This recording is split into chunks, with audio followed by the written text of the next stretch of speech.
តោះបងប្អូនយើងមកមើលលំហាត់ត្រៀមប្រឡងមួយដែលលំហាត់នេះគឺជាលំហាត់រូបវិទ្យាថ្នាក់ទី12នៅក្នុងមេរៀនទី1ចំពុក3ណាគឺដែននិងកម្លាំងម៉ាញ់ទិកដែលលំហាត់នេះគឺស្ថិតនៅក្នុងចំណុចអំពើ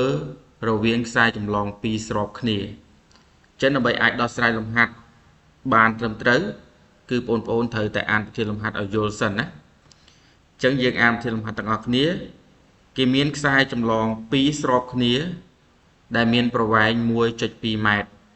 អញ្ចឹងខ្សែទាំងពីរហ្នឹងគឺត្រូវតែមានប្រវែងស្មើគ្នាណាគឺ L ស្មើនឹង 1.2 ម៉ែត្រស្ថិតនៅចម្ងាយ60សង់ទីម៉ែត្រពីគ្នាបាទអញ្ចឹងខ្សែទាំងពីរហ្នឹងគឺស្ថិតនៅចម្ងាយ A ស្មើនឹង60សង់ទីម៉ែត្រពីគ្នាចរន្តរត់កាត់ខ្សែទាំងពីរមានអាំងតង់ស៊ីតេស្មើគ្នាអញ្ចឹងឡើយនេះបងប្អូនត្រូវអានឲ្យយល់គេប្រាប់ថាចរន្តដែលឆ្លងកាត់ខ្សែទាំងពីរហ្នឹងមានអាំងតង់ស៊ីតេស្មើគ្នាអញ្ចឹងអាំងតង់ស៊ីតេគឺតម្លៃណាអញ្ចឹងមានន័យថាតម្លៃដែលចរន្តរត់ក្នុងខ្សែទី1គឺស្មើនឹងតម្លៃចរន្តរត់ក្នុងខ្សែទី2អញ្ចឹងយើងបាន E1 ស្មើ E2 កម្លាំងទាញបាទកម្លាំងទាញរវាងខ្សែទាំងពីរគឺ S ស្មើនឹង10សេគុណដក5 Newton អញ្ចឹងខ្សែពីរហ្នឹងគេថាវាទាញគ្នាណាទាញគ្នាដោយកម្លាំង F ស្មើនឹង10សេគុណដក5 Newton សំណួរកបញ្ជាក់ទិសដៅនិងគណនាតម្លៃចរន្តទាំងពីរបាទអញ្ចឹងគេឲ្យយើងបញ្ជាក់ទិសដៅចរន្តដែលរត់ក្នុងខ្សែទាំងពីរហើយរកតម្លៃចរន្តឆ្លងកាត់ខ្សែទាំងពីរនឹងផងដែរណាខគណនាអាំងដូចចុងម៉ាញ់ទិកគួបត្រង់ចំណុចកណ្ដាលចន្លោះខ្សែទាំងពីរអញ្ចឹងគេឲ្យយើងរក B គួបដែលកើតមាននៅចន្លោះខ្សែទាំងពីរបាទគឺនៅពាក់កណ្ដាលនៅចន្លោះខ្សែទាំងពីរណាអញ្ចឹងសំណួរមាន2ហ្នឹងតើបងប្អូនអានធ្វើលំហាត់ហើយបងប្អូនធ្វើបានអត់បាទអញ្ចឹងបងប្អូនត្រូវស្រង់សមត្ថកម្មដូចគ្រូអញ្ចឹងហើយយើងគិតថាតើសំណួរកហ្នឹងយើងធ្វើរបៀបម៉េចបាទ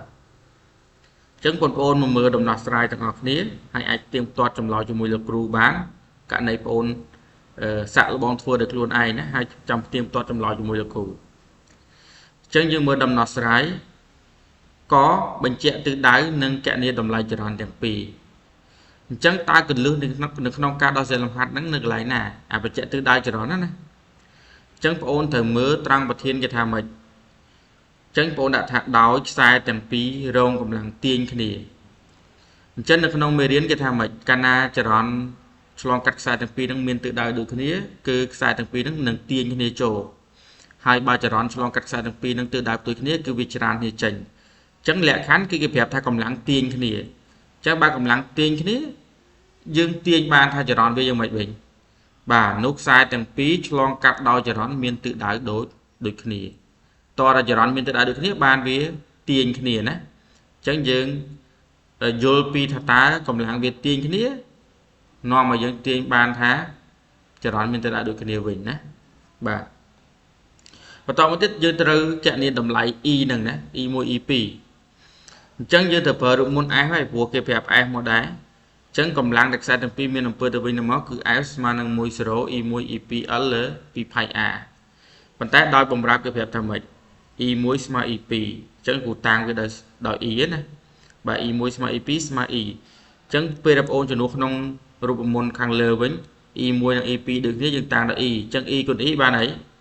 គឺបាន E ការ៉េអញ្ចឹងវាទៅជា S ស្មើនឹង10 E ការ៉េ L លើ 2πa ចឹងឡើយនេះបងប្អូនតន់ណា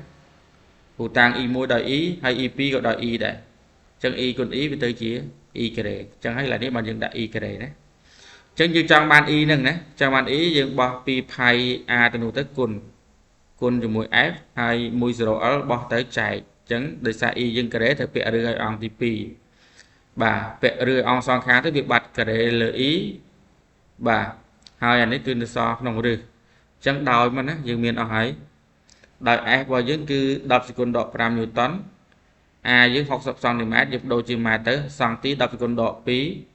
10សេគុណដក2សម្រួល1 10សេគុណ1នេះនៅសល់6គុណ10សេគុណដក1ម៉ែត្រ1 ជំរាបម៉ាញេទិករបស់សញ្ញាកាសគឺ4 ផៃគុណ10សេគុណដក7 Tesla ម៉ែត្រក្នុង1អាំពែហើយប្រវែងខ្សែចម្លងនេះគឺ 1.2 ម៉ែត្រ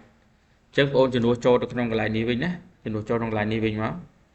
យើងរក e ឃើញហើយ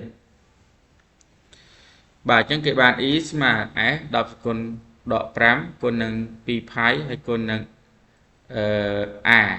6គុណ10គុណដក1ហើយភាគបែងអញ្ចឹងគឺ10គុណនឹង l ណា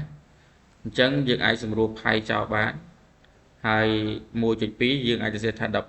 12គុណ10សេគុណដក1ទៅគឺយើងអាចសម្រួលដក1នេះចោលបានទៀតហើយ6 2ដង12យើងសម្រួលជាមួយនឹង12នេះបានណាព្រោះយើងបដូរវាទៅជាស្វ័យគុណហើយអញ្ចឹងយើងមើលស្វ័យគុណអានេះដក5សម្រួលមួយដក7សល់ដក2អញ្ចឹងដក2ចម្រាស់ទៅលើបាន10សេគុណ2ហើយយើងនៅសល់ភាគបែង4ទៀតបាទអញ្ចឹង10សេគុណ2គឺ100ណា100ចែក4បាន25 25បញ្ចេញពីរឿងមកបាន5អញ្ចឹងយើងឃើញចម្លើយរបស់យើងគឺ e ស្មើ5អញ្ចឹងនាំមក e 1ស្មើ e 2គឺស្មើនឹង5អំពែបាទនេះគឺជាចម្លើយកណាគឺយើងធ្វើបែបហ្នឹងចូលដល់ខបាទខមិនពិបាកពេកទេគឺយើងរកអាំងដូចចុងម៉ាញេទិកគួបពាក្យថាអាំងដូចចុងហ្នឹងគឺរកដែនម៉ាញេទិកណាបាទអាំងដូចចុងគឺដែនម៉ាញេទិកអញ្ចឹងយើងរកដែនម៉ាញេទិកគួបអញ្ចឹងយើងគូររូបសិនណាដើម្បីដឹងថាតើចន្លោះខ្សែទាំងពីរហ្នឹងវារងដែនទៅដល់ដូចគ្នាឬក៏ផ្ទុយគ្នាអញ្ចឹងយើងមើលខ្សែទី1គ្រូឲ្យចរន្តវាទៅលើហើយខ្សែទី2ក៏ចរន្តទៅលើដែរបើយើងដាក់ចុះក្រោមទាំងពីរមកណាធ្វើម៉េចឲ្យចរន្តមានទៅដល់ដូចគ្នាចានេះ e1 អានេះ e2 ហើយយើងចង់រកដែននៅត្រង់ចំណុចកណ្ដាលបាទចំណុចកណ្ដាលចន្លោះខ្សែទាំងពីរណាអញ្ចឹងបងអូនទៅប្រើវិធានដៃស្ដាំណាប្រើវិធានដៃស្ដាំចំពោះចរន្តត្រង់ណា e1 ចរន្តឡើងលើបងអូនដាក់មេដៃឡើងលើទៅហើយម្រាមនឹង4ក៏ដោតទៅរកចំណុចកណ្ដាលហ្នឹងគឺឃើញថាម្រាមនឹង4យើងចូលក្នុងណាទម្លុះសភៅយើងចូលក្នុងអញ្ចឹងបើចូលក្នុងគឺបងអូនគូប្រឆិតចូលក្នុងមកអានេះគឺជាដែន B1 ដែលបង្កើតឡើងនៅខ្សែទី1ដល់ពេល E2 វិញយើងដាក់មេដៃឡើងលើដែរតាម E2 ប៉ុន្តែយើងក៏ដោតមករកចំណុចកណ្ដាលទៅដោយសារចំណុចកណ្ដាលគឺនៅខាងឆ្វេងខ្សែទី2អញ្ចឹងធ្វើឲ្យម្រាម14នេះគឺចេញមកក្រៅអញ្ចឹងដែនរបស់វាគឺចេញក្រៅអញ្ចឹងធ្វើឲ្យត្រង់ចំណុចកណ្ដាលចន្លោះខ្សែទាំងពីរហ្នឹងគឺបាទរងដែនម៉ាញេទិក2ដែលមានទិសដៅផ្ទុយគ្នាអញ្ចឹងបើទិសដៅផ្ទុយគ្នាដែនគួបត្រូវដកគ្នាណាបាទអញ្ចឹងដោយនៅត្រង់ចំណុចកណ្ដាលនៃខ្សែទាំងពីររងដែនម៉ាញេទិក2ដែលមានទិសដៅផ្ទុយគ្នាដូចបង្ហាញក្នុងរូបហ្នឹងអញ្ចឹងនាំឲ្យដែនគួបបងអូនទៅប្រើតាមរូបមន្ត B ស្មើនឹង B2 ដក B1 ឬក៏យើងដាក់តម្លៃខាតក៏បានដែរណាតម្លៃខាត B2 ដក B1 ដកទៅចេញពីតម្លៃខាតមកត្រូវទៅវិជ្ជមានណាអញ្ចឹងដោយយើងដឹងថា B1 គឺជាដែននៃចរន្តទី1គឺ 10E1 លើ 2 pi D1 ហើយ B2 គឺ 10E2 លើ 2 pi D2 ប៉ុន្តែដោយបំរាប់ប្រធានលំហាត់របស់យើងគឺចរន្តវាស្មើគ្នាហើយចម្ងាយរបស់វាស្មើគ្នាទៀតព្រោះពាក់កណ្ដាលគឺស្មើគ្នាណាបាទមានន័យថាអានេះក៏30ខាងនេះក៏30សង់ទីម៉ែត្រអញ្ចឹងបើ E ស្មើគ្នាហើយ D របស់វាស្មើគ្នាទៀតនាំឲ្យតម្លៃ B អង B ដឺគឺស្មើគ្នាតែម្ដងណាអញ្ចឹងបើស្មើគ្នាបែបហ្នឹងមិនទៅបាទនាំឲ្យ B ដឺស្មើ B អងអញ្ចឹងបើស្មើនេះដកនេះចេញអីអញ្ចឹងយក B ដឺដក B អងទៅស្មើ0អញ្ចឹងយើងមិនចាំបាច់រកតម្លៃ B អង B ដឺនេះឲ្យឃើញក៏បានដែរដោយសារតែយើងឃើញ E វាស្មើគ្នាហើយ D វាស្មើគ្នាអញ្ចឹងនាំឲ្យតម្លៃ B របស់វាក៏ស្មើគ្នាដែរអញ្ចឹងបើតម្លៃ2ស្មើគ្នាដកនេះគឺចេញ0ចឹងដូចនេះដែនគួបនៅត្រង់ចំណុចកណ្ដាលចន្លោះខ្សែទាំងពីរហ្នឹងគឺស្មើនឹង0 Tesla